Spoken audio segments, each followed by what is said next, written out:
This is Rumble, and I am Michael Moore. Timothy Snyder, he was in my movie Fahrenheit 11/9 2 years ago. He is one of our great scholars of European history. His writings over the years on how and why advanced and educated societies turned to fascism has now, of course, become essential reading, especially in the age of Trump.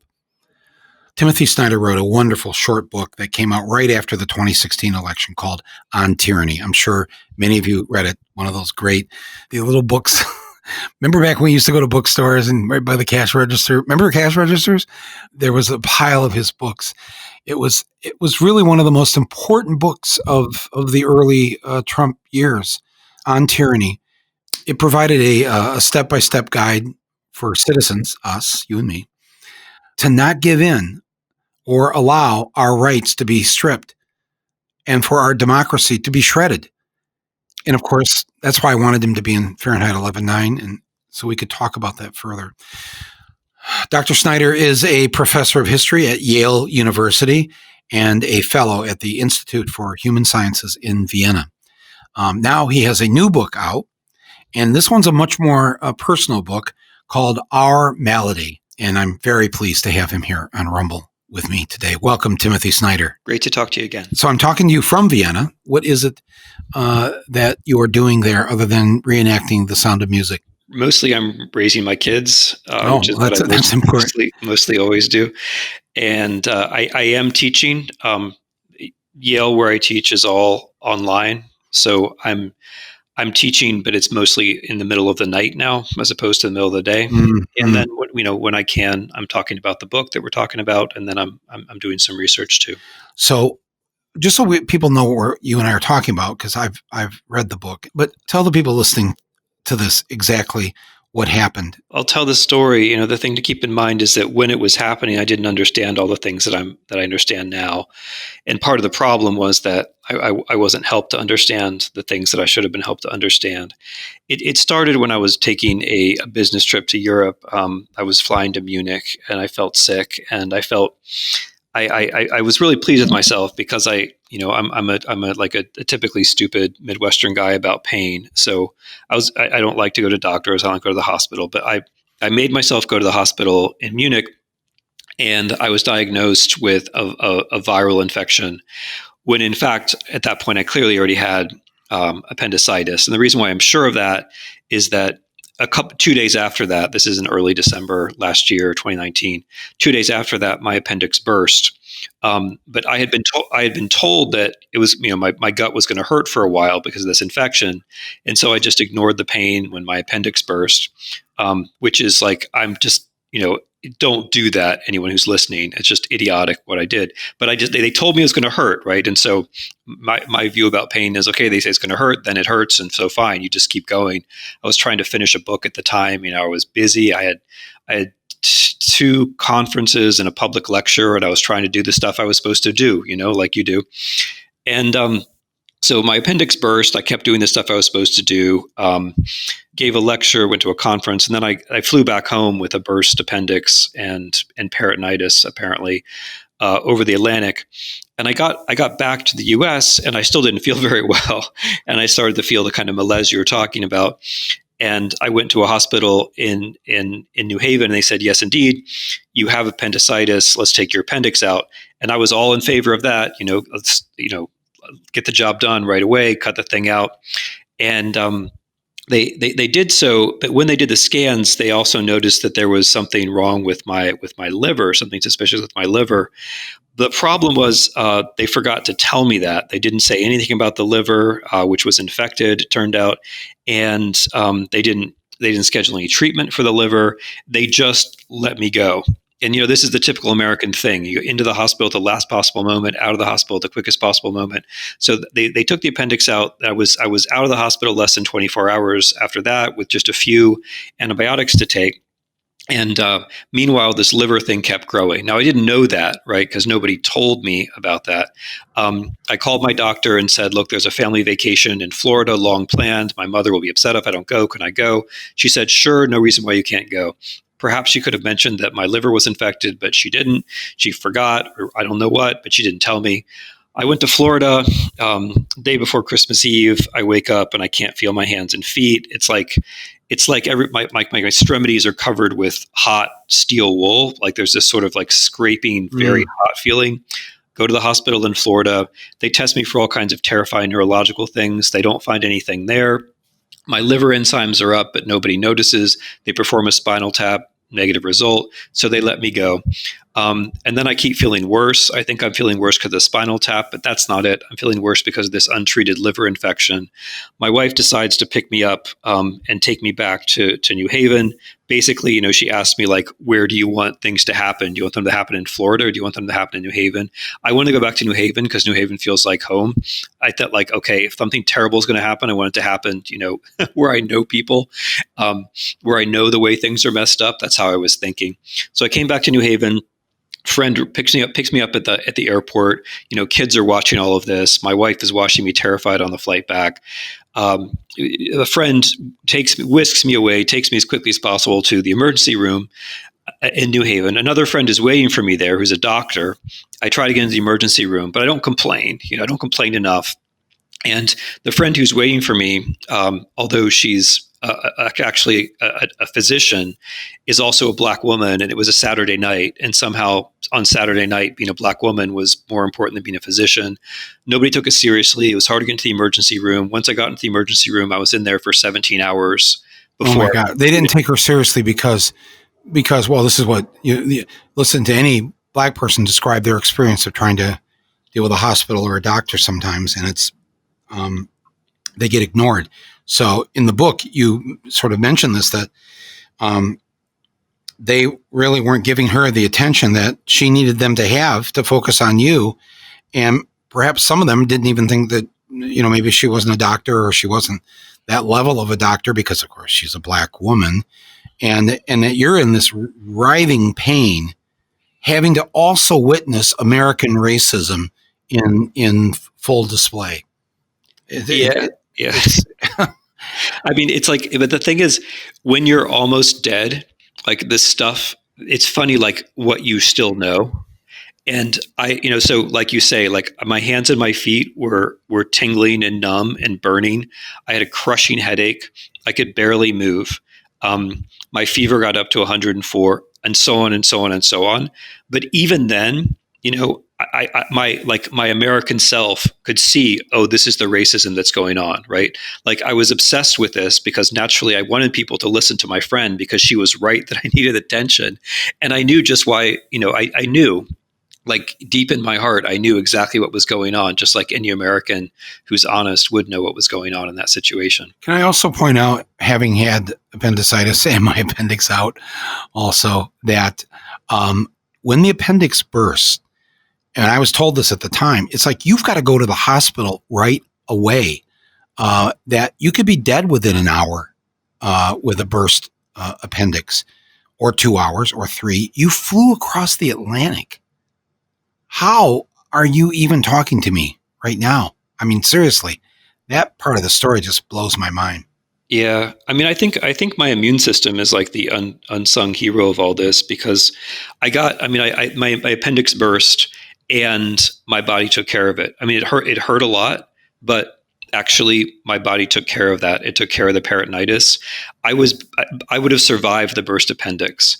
What I wasn't going to survive was the liver infection.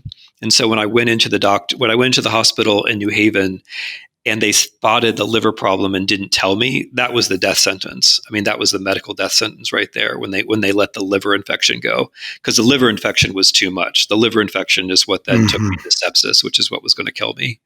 And explain sepsis to people. What that is. Yeah. So yeah, there are a lot. I mean, like I had a lot of time to sit around and read, and like my father-in-law is a doctor, and he sent me books, and I know a lot of stuff now that I didn't know before.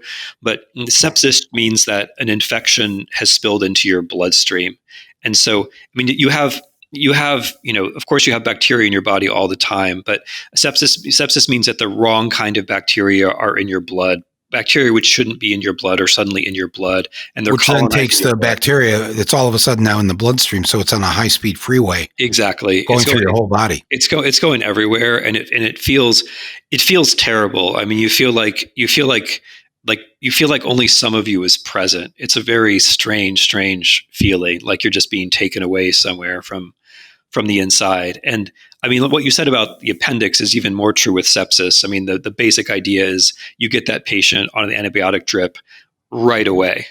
People die of sepsis. I mean, people die of sepsis all the time. I mean, I just shudder to think about it. And it's one of these things that you just have to diagnose it. And I mean, as it happened in the emergency room, I was not. They did all kinds of crazy things. Like the most obvious thing to guess would have been I just had a surgery in that same hospital, not very long before.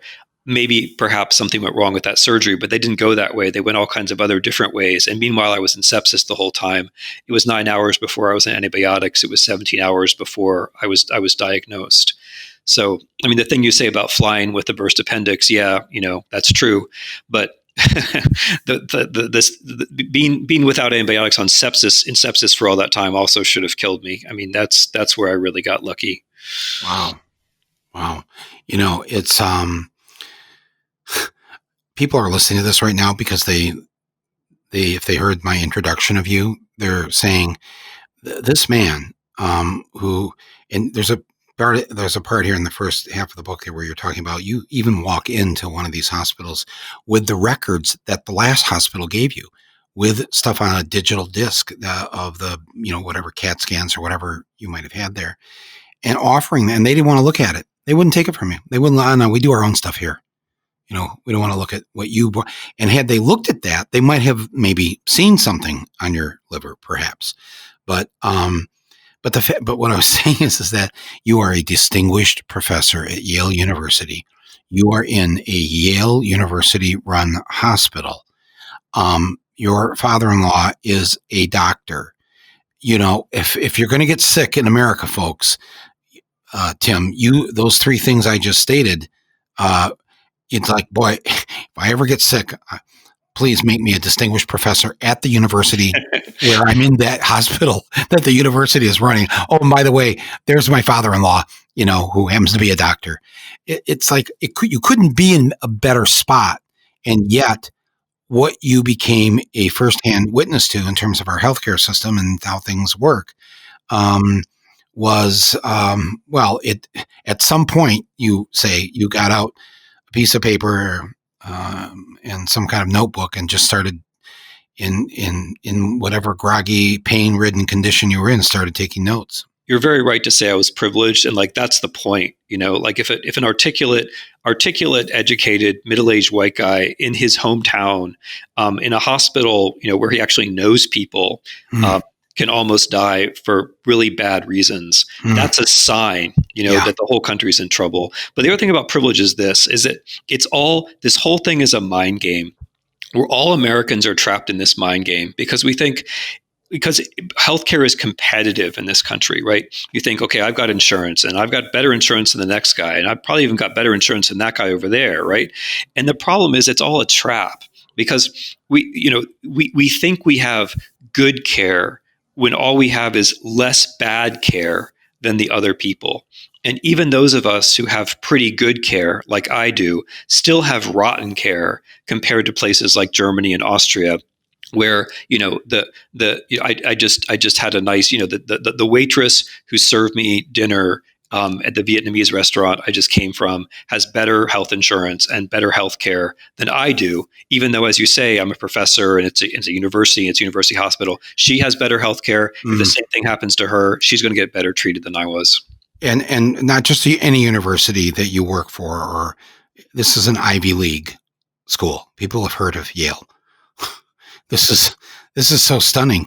And yes, the fact that this waitress and you're not saying it, and I'm not saying like, well, why should she have such great care? There's nothing special about it because everybody in Austria has this kind of healthcare. And whether you're a waitress or whether you're a CEO, you're all part of the same health plan. I'm sure they have I'm sure the CEO can pay a little extra and get a private room, if he's in a hospital. But some countries don't allow that. Some countries are like, no, because they realize that if the rich have to participate in the same system that the waitress does, that's going to be a great system, because that CEO is going to make damn sure if he has to go to the hospital someday, it's going to be the best, no matter where he is in Austria. Well, he's also more likely to be willing to pay taxes if he thinks he's part of a good system. But like, there's another big psychological thing here which Americans miss, which is feeling like you belong to the same country as everyone else, or just flat out patriotism. I mean, if everyone is competitive with everyone else when it comes to this most intimate and important thing, which is life and death and our health, then we don't feel like we belong to the same society. And if some people are opting out, then of course we don't really have one country. Then we have two different countries. On the contrary, though, like in places where there is a health system, people are proud of it. It becomes a source of national pride, and you don't feel competitive. Like when I'm in a waiting room here, or another European country, I'm worried about a lot of things, but I'm not worried that the guy next to me has better healthcare or better or worse healthcare or whatever. I'm not worried that the doctors and nurses are going to be forced to make decisions on the basis of money, because I know that's not going to happen. Jeez, what is about this that we don't realize? That the rest of the world looks at us, they don't understand why we would allow profit to enter into something that's so basic, taking care of people when they're sick. And if they don't have the gold standard, then to the back of the line they go. It's when we finally fix this, I truly believe that historians, the Timothy Snyders of the next century, are going to look back and really pose some serious questions as who the hell were these people?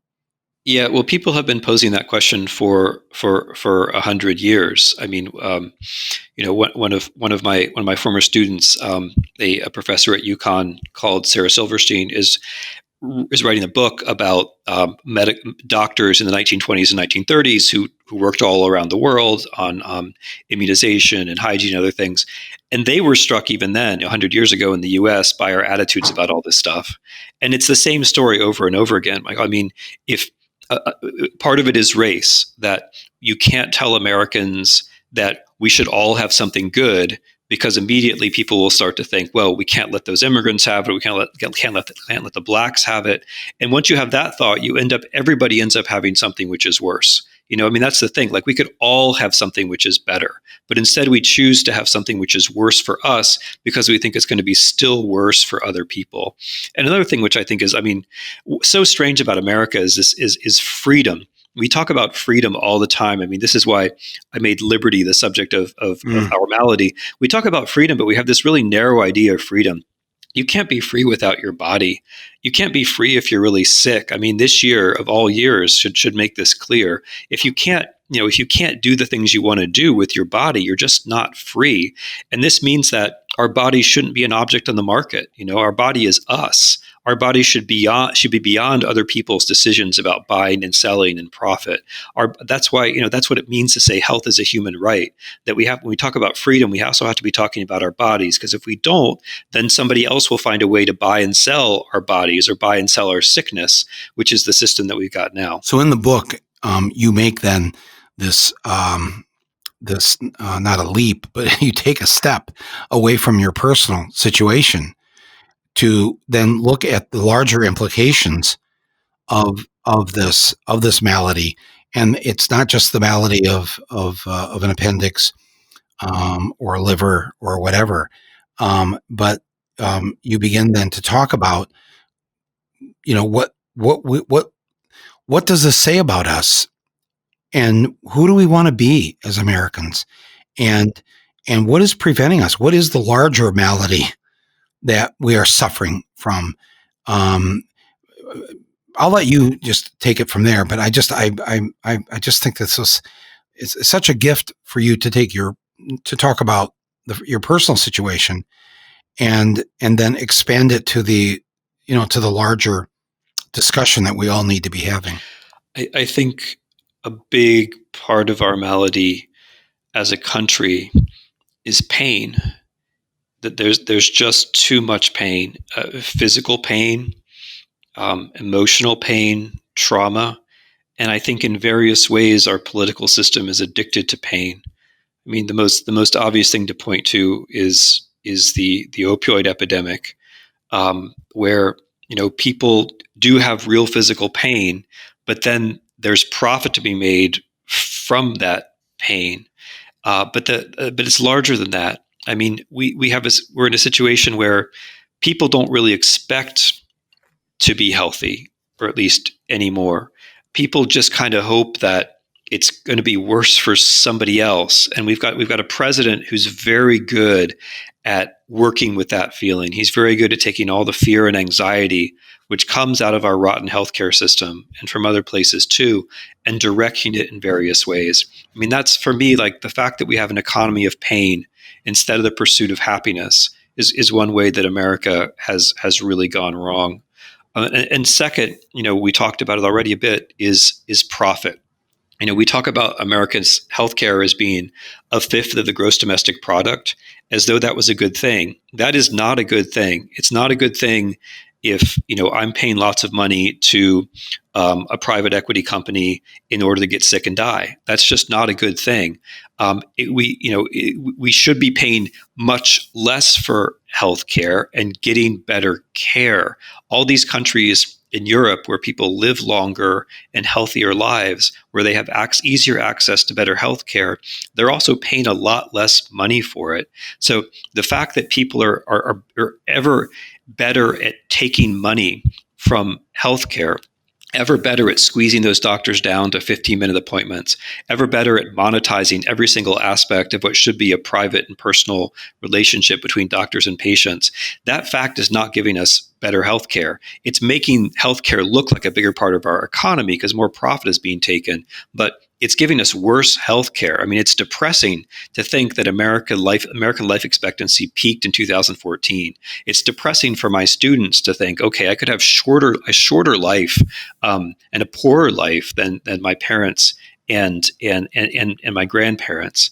So that's the other part of it, that if it's for profit, then actually life and health aren't what matter. What matters is what kind of sickness and what kind of treatment can you make money from, and that's where everything is going to tilt. And we'll explain that away, and we'll call it bad luck. We'll make excuses, but that's really what's going on.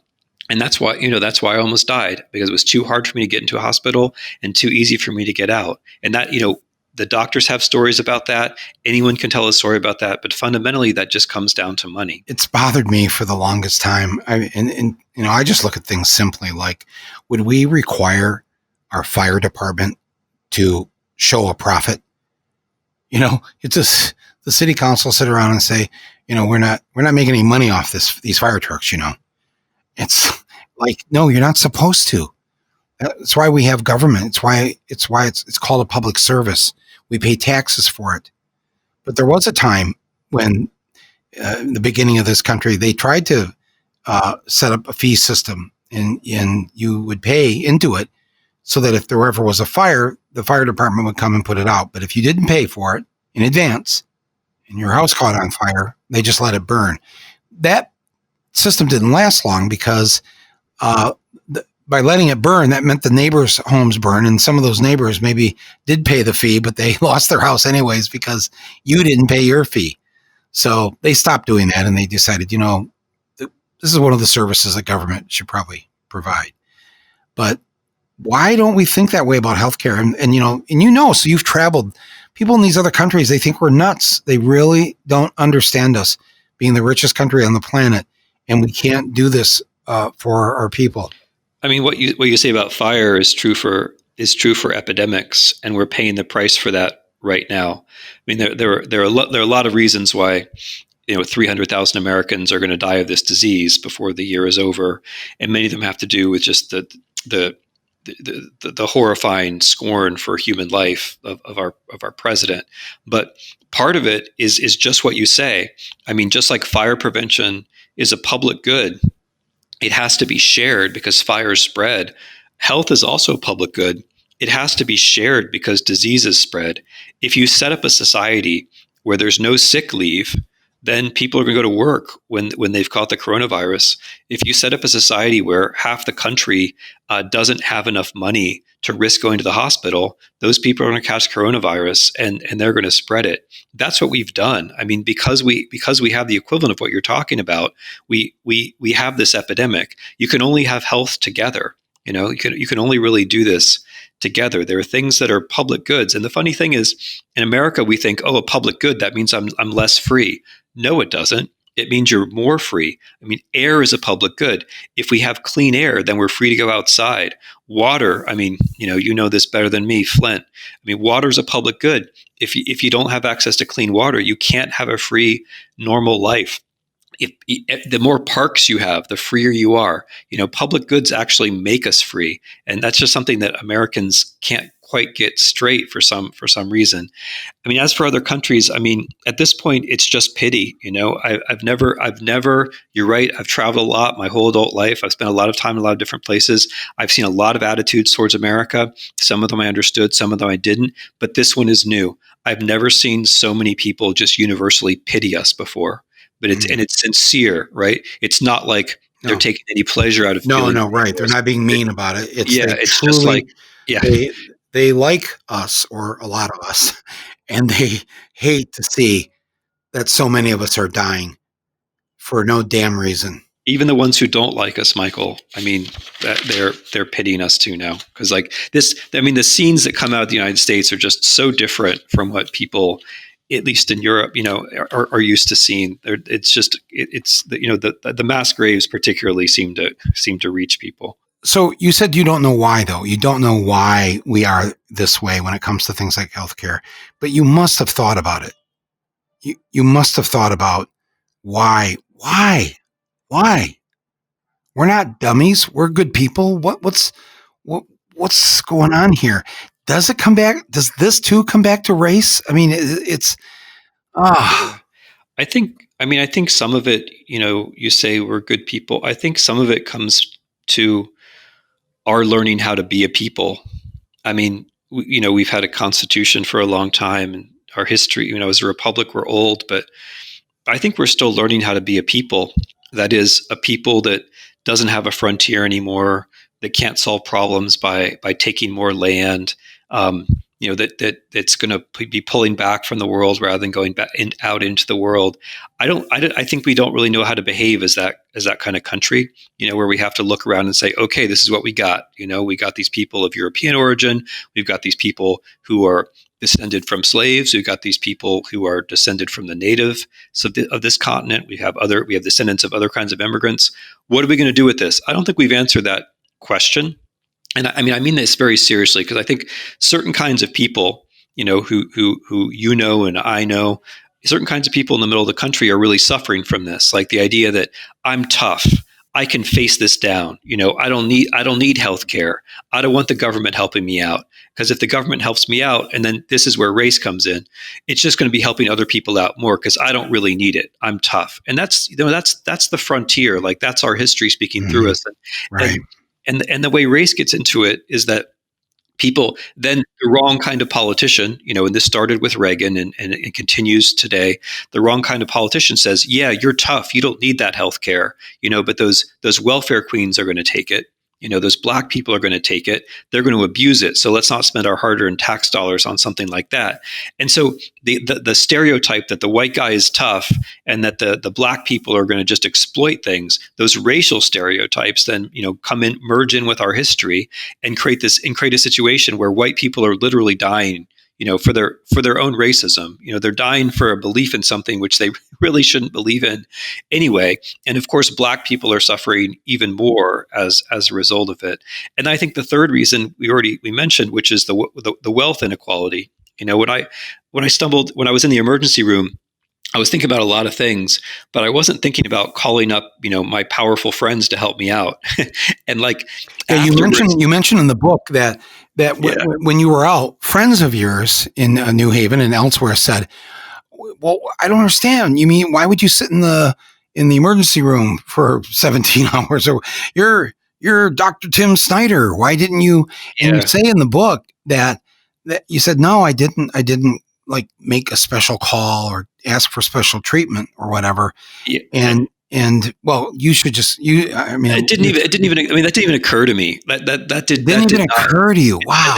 that didn't occur to me. No, I mean, I thought there's this, I mean, I think I was a little naive, but I mean, also in some sense, like I still am, like, I'm still this kid from the Midwest at some level, I just think like, I just thought that honestly didn't occur to me. I basically thought the system works. And then everyone afterward, not everyone, but several people berated me or my wife afterwards for not calling up and maybe they're right. Maybe that's how the system works. But the whole point is, if that's how the system works, then it's not a system that's working. Then it's not a system that's working. We can't have a system where the only way to survive an easily diagnosable but lethal condition is that you get on the phone and call some rich pal. That's not a medical system that works. But I mean, I was a little naive because what people said afterwards is like, look, everybody knows that you have to do that. Everybody knows that the hospitals don't work. Everybody knows that. I guess I didn't know that. I didn't know that.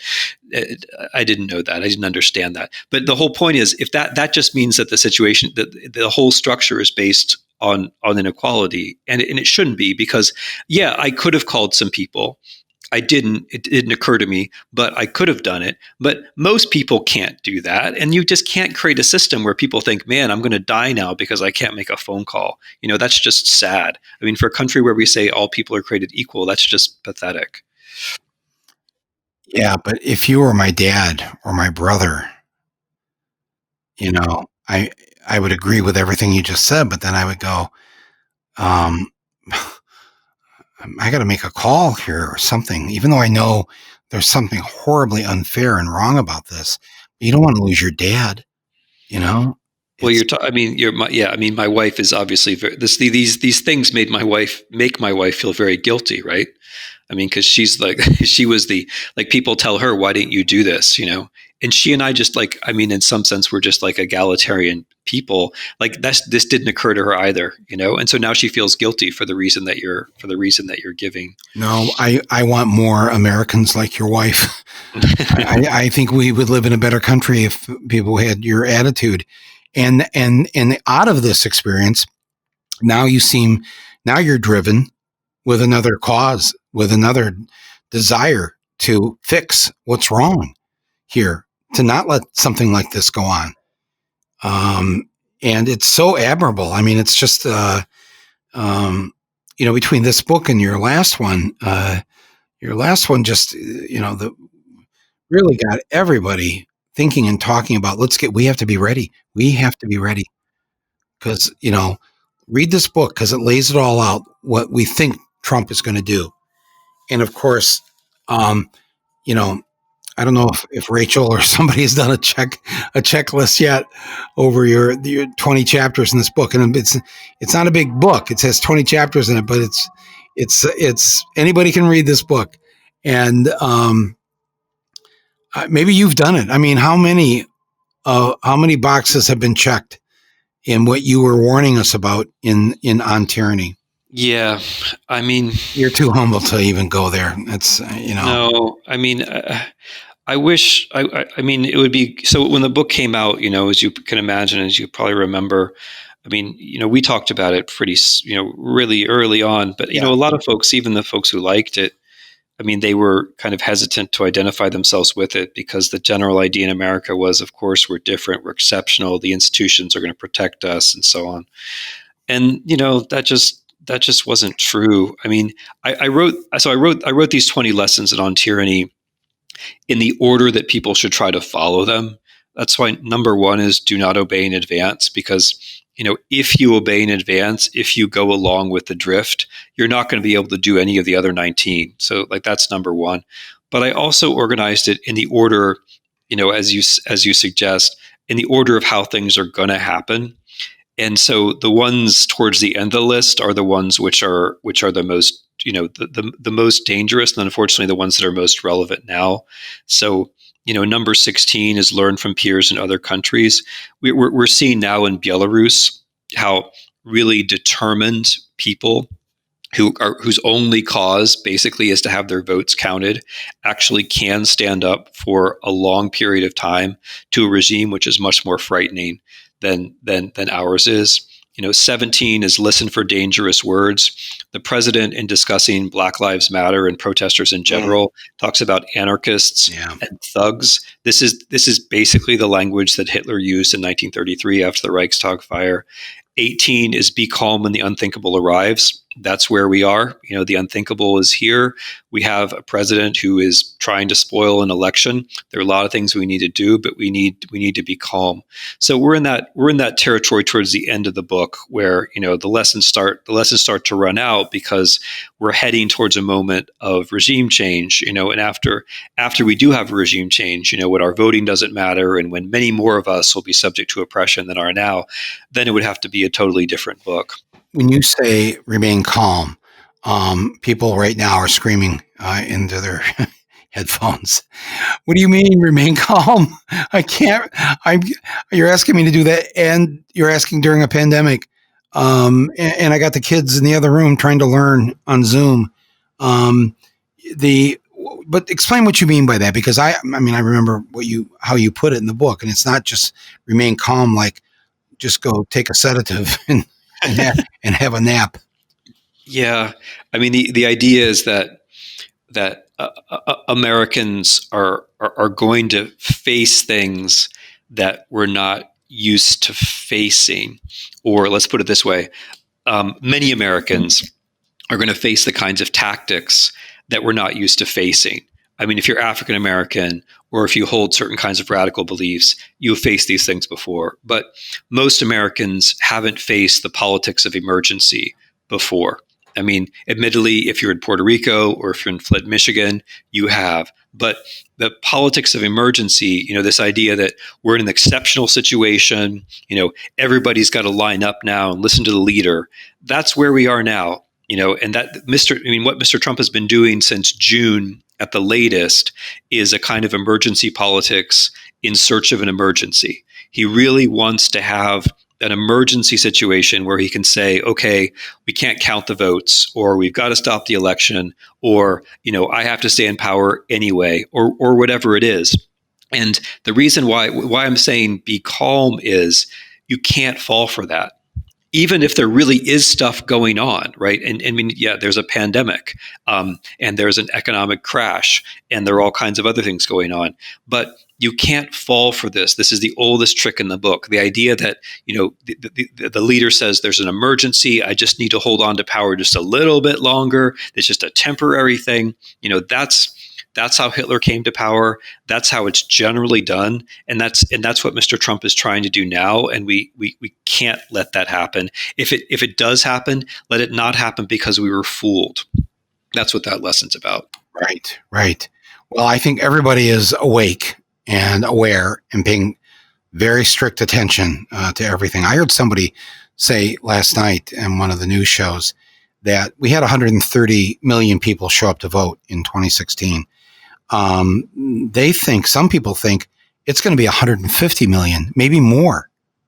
Not just a few extra million voting, but like significant turnout. And I'm not quite sure what that means, because they take those polls about enthusiasm level, and Trump's base is very enthusiastic. We're just enthusiastic about getting rid of him. We're less enthusiastic about, nobody hates Joe Biden. I don't think they do. Hate. That's a strong emotion. Most people, I think, probably think this is going to be so much better than what we're going through right now. Even if Biden's politics aren't the same, or maybe he wouldn't go as far as I would go, or whatever. But nonetheless, I think everybody I know seems to be on board. But I also know anything can happen in the next 6 weeks. So I'm bracing myself, I guess. Is that a good thing, or should I just maybe take a chill pill or two? What's going on? I think we're kind of in the same. You've been doing this for so long. I should be asking you these questions, but I think we're in the same situation that we've been in for 4 years, just more so. So I think we have to be ready to do a little bit more than we would normally do. I think we have to be ready to ask a little bit more of ourselves. So, not just vote, but vote a little bit earlier, vote early if you can, because of the post office, and to make it a little easier on all the people who have to do the counting. Get ready for political action around the election or after the election. Making sure your vote gets counted is a fine thing, but also returning to your previous question, being calm. I mean, we expect a kind of instant gratification on November 3rd. And what Mr. Trump is going to try to do, he's going to say, if we don't know the result on November 3rd, which is very possible because he's messed up the post office and there's going to be so much postal voting, if we don't know the result on November 3rd, that doesn't mean anything. Like that's no reason for him to declare a state of emergency. That's no reason for us to get upset. We're used to that, but there's another 5 weeks before we have to count the ballots. So we really should be calm about that. We can't let people get away with the idea that because we don't know the outcome on November 3rd, therefore suddenly we have to, therefore he gets to litigate or declare a state of emergency. No. All that has to happen then is that people have to count the ballots, and Americans have to make it clear that we care about our ballots being counted. Yeah. All I know is that the blue mailbox that used to sit outside the door of my apartment building is gone. And I have to mail in the application for the absentee ballot. So, and I don't, because of, I've been in my own sort of lockdown, I don't want to leave the building at this point, just because of my own compromised situation here. But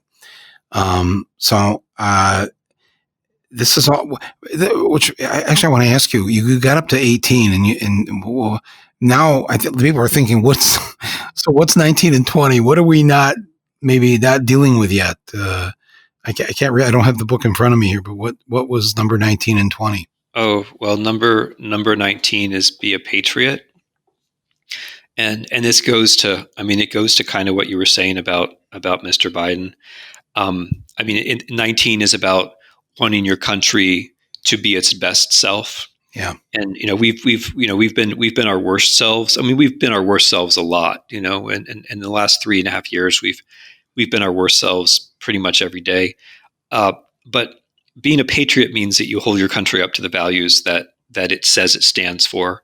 And I agree with you that if Biden and Harris win, that doesn't automatically change things. But I think it opens the way for a lot of policies, including on healthcare, that I think would start to make the country better. We obviously we can't go back, right? It's ridiculous to think we can go back to 2016 or wherever. 2016 was not a good place to be. Mm. The last lesson is number 20 is be as courageous as you can. And that's all it is. Every other lesson in the book then has some examples, it has some text, but those are the only words of that lesson. Be as courageous as you can. A little tiny bit of courage can go a long way, especially if a lot of people show a little bit of courage. So that's the last lesson. And that may be very necessary if, right. So, yeah. Geez. Well, before we close out here, I just want to go back to our Malady, the current book that you have out right now. And I heard this week that, you got all these pharmaceutical companies working on the vaccine. I heard two things this week, and I talked to people at NIH or former NIH people and people at some of our Ivy League schools, doctors, scientists. And two things came up this week. Number one was we get a problem with the vaccine. It's not going to be a vaccine this year or next year.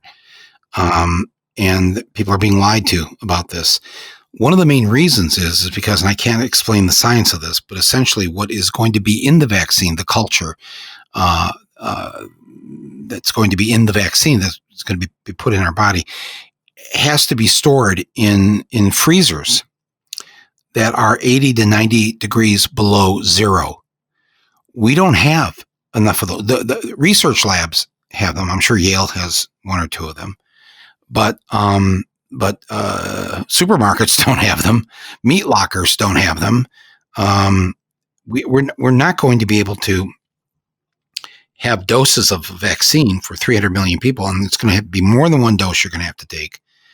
And actually, they can't travel long from the time they're outside the 80 below zero freezer. So this is a big problem. And nobody's really talking about it. I heard one person on TV mention it this week, but it's very little being discussed. And the other thing I heard is that of all these pharmaceutical companies in a race to come up with the vaccine, only one of them has said that they will not take or make a profit. They do not want anything from it. Just if they can get paid for the cost of making it, fine. But they don't want any profit. They do not want a profit if they're the ones that come up with the vaccine. And that was AstraZeneca. And when I heard that, I thought, well, of course, it's not an American pharmaceutical company. It's a British company. And they've come out publicly and said no profit. And this goes back to what you were saying and what things that you point out in the book, that our values, our culture, that if we don't operate like this, if it's I put this in my movie, Capitalism, a Love Story, about Jonas Salk. And he's the guy that came up with the vaccine for polio and made life infinitely better and he refused to trademark it or copyright it. He was asked on Meet the Press, are you nuts? Why aren't you, this is yours. You came up with it. He said, well, would I copyright the sun? If we back then, this is in the 50s, they weren't thinking solar power then, but if we could, I wouldn't do that. The sun belongs to everybody. And this vaccine that I invented belongs to everybody. And so he never got a dime off it. And his attitude was, hey, I'm a big ass scientist. I make a lot of money from that. I write books. I make a lot of money from writing books. And I'm doing well. I don't need 5 cars. We're doing well with 2 cars. And it was just to go back and look at that footage. And I thought of you when I was, just doing the research for this episode of Rumble. And I just thought, how can we either get back to the ways of that kind of thinking of Dr. Jonas Salk or the way that AstraZeneca is thinking now? Because I think, like you said earlier, we would be freer and we'd be healthier and we'd be all these things if everything wasn't tied to the dollar bill. And we're shooting ourselves in the foot and we're hurting ourselves desperately. I don't know. I wanted to before we end here, I need your help basically, because I'm constantly thinking about this and what we could do to make things better in terms of taking care of each other and not thinking about profit first. Yeah, I think the whole. I couldn't agree more. The examples abound. The whole pandemic, the relief package with all of this money directed to people who don't actually need it. January and February, our Department of Commerce is selling masks made in the U.S. to China because that's profitable. January, February, March, there are tests available in Germany, but we're not buying them. This is what happened this past January, February, March. Yeah. Presumably because, somebody was waiting for an American company to come up with something. And so we didn't get tested. And that's why we have a pandemic. I think we have to, the whole thing has to be retooled. I mean, the whole history of healthcare, which I know a tiny bit about, the whole history of healthcare is not about the home run. I mean, you have these occasional brilliant moments like the discovery of a vaccine, but that I think during this pandemic, polio was actually finally stamped out on the continent of Africa. That's the labor of a lot of people with the cooperation of a lot of people over a lot of years. It's about practices and habits and selflessness and believing in science and having authorities that you can trust. Part of the problem is when it is all about profit, then Americans understand it's all about profit, and then you don't trust medicine. You may think some crazy conspiratorial thing, but you've got some reason for not trusting medicine if you realize correctly that it's all about profit. So we have to have a public health system that people trust. We have to be willing to spend our tax dollars on that. But I think we also have to undo the system that we do have. I mean, I think we have to have a fundamental change in the way we think about the welfare state, especially with respect to younger people and to children. I think we have to actively support the idea of truth by supporting local journalism. We have to have an idea of truth so that we can understand what our doctors are telling us, so we don't get carried away. If we don't believe in truth, we can't believe in medicine, and none of this will work. And I think the doctors have to be empowered. Doctors are not perfect. I have good reason to say doctors are not perfect, but I don't want them to be perfect. I don't want them to be heroes. I don't like it when people talk about doctors as heroes. We shouldn't be expecting our doctors and nurses to be heroes. We should have a system in which they do a good job because they're working in a good situation, where they're not under gag rules, which they are now, where they're not told to keep their appointments to 15 minutes, where they actually have the authority which we naively believe that they have. And instead, they're just cogs in a machine right now. They're just advertisements for corporate hospitals right now. These are the things we need, and we need to have healthcare as a right. We have to start again thinking this all through from the starting point that our bodies are not objects to be sold, but that healthcare is a right, and then think through the system starting that way. I mean, as Americans, frankly, this is a matter of self-respect. We should not disrespect ourselves so much as to think that our bodies are just objects that when they get sick, somebody you don't know who doesn't care about you or your family is going to make money from it. We need to respect ourselves enough to claim healthcare as a human right and then think forward from there. Boy, that's beautifully put. Are you okay? Are you going to be okay? Are you? You mentioned that you're still coming back from the shock of it all, with what you went through. But and you don't have to answer that. That's your own private business. But maybe it's just because I want you to be okay. And there's so many of us who've loved reading your writings over the years and really need you now. We're going to need you either way, whoever wins, because Biden winning isn't the end of it. That's just the beginning. So it's in the way that you process this for us and help us understand how we can learn from the past is such a gift to all of us. And so that's why I asked you the question, and I've now given you long enough to decide whether you want to answer it, which you do not have to answer it, but you can just say that you're not going anywhere soon. That's good enough for me. Well, I mean, I've made the decision to publish a book which reveals intimate details about about my medical that's history. True, right? Yes. So, I mean, look, when I started making the notes for this book, in little blue notebooks, I was really sick, and I was just writing a word or two at a time, so I would remember stuff later on. And then in April, when I started to put those thoughts together and had a little time, because I was still recuperating, I tried to write the book, Our Malady, which you've been kind enough to talk to me about today. I mean, just for the reason you said, because I wanted what I had gone through to make sense to me and to make sense for other people, so that we could all, draw from it, so that, these things don't have to happen again, because I deeply believe that they don't have to happen. The system that we take as normal is not normal. Anyone looking at it from Canada or anywhere else thinks that it's not normal. So I'm answering your question because I wrote the book partly to show to myself that I could write a book again. That's where I was. I mean, there were weeks there where I couldn't remember words, right? So I was writing the book partly to show myself that I could still do something like this again. I am not the same as I was in December of 2019. I still have symptoms that I have symptoms. Some of them will probably be with me for a long time that I did not have in December 2019. On the other hand, I'm wiser. And I think I understand myself better, and I think I understand the country a little bit better, and I wouldn't go back. And this is the thing. I don't think we can't go back. We're not going back to 2019 or 2016. We're not going back. We can only go forward.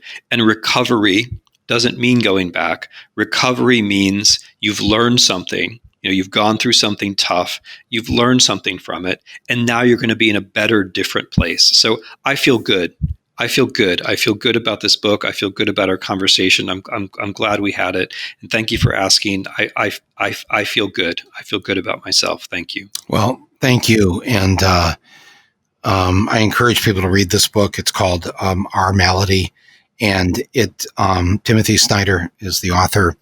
9-10 months ago, you were dying, and for all intents and purposes, if you were maybe somebody else or didn't have the immune system you would have died.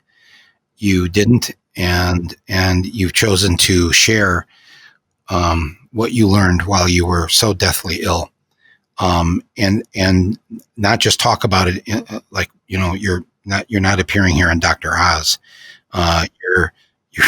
We're talking about how these personal things they have a political consequence, and they affect all of us. Thank you so much. I wish you the best and hope to see you again on the other side of the calamity that we're all in the middle of right now. So glad talking to you. Be well. So before we go, everyone, I just want to remind all of us that we are on a mission this week to honor Ruth Bader Ginsburg and to honor her final request that her seat not be filled until after the election, that the new president, hopefully a new president, will be the one filling it. So continue to make your phone calls to your senators, to other senators. The switchboard on Capitol Hill for the Senate is 202-225-3121. And I'll put that number on my podcast page here. It'll be there. Participate in any kind of demonstrations or protests that you hear that are taking place in front of your senator's offices in your locally. I know, like in Michigan, we have 2 senators, like every state has, and each of them have like 3 offices in different cities around the state. So where I live up north, there's an office in Traverse City. But there's also, I think there's offices in Lansing, Ann Arbor, Detroit, Grand Rapids. And even if they're a Democrat, and even if they've said no, of course they're not going to participate in Trump's thing, what he's trying to do here, it's important that we be seen and heard. This is not the time to be quiet. If you can't go, if you feel compromised that you can't be out in public like that, that's fine. Do it from home. Do it on social media. Make those calls, and let Nancy Pelosi and Chuck Schumer know that we don't want them to fund the government if the government is going to allow this travesty of pushing through some right-wing, nutcase to be on the Supreme Court just to get it done in the 6 weeks before the election. That is wrong. Everybody knows it's wrong.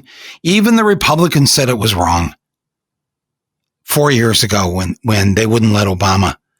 And he had 11 months still left in his term. They wouldn't allow it. So they set the new rule, Mitch McConnell.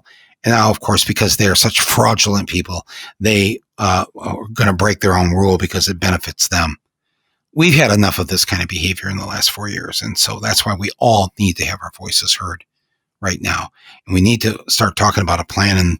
In the coming week or so here, I'm going to put some things out there in terms of what we all can be doing in the swing states and other things we may not even be thinking about for ourselves in terms of making sure that they have our right registration so that we're not denied the chance to vote on election day. Things like this we'll talk about in coming podcasts. But in the meantime, make your voices heard on this particular issue when it comes to the Supreme Court, and make your plan now. Some states are already voting. If you're in one of those states, vote as early as you can. Get your mail-in or absentee ballot as early as you can. Do not wait. Do not wait. And if you can turn your ballot in to the city clerk or to the ballot box that they have outside City Hall or wherever it is, do that if you can. Obviously, the mail system has been compromised. And it's a criminal activity.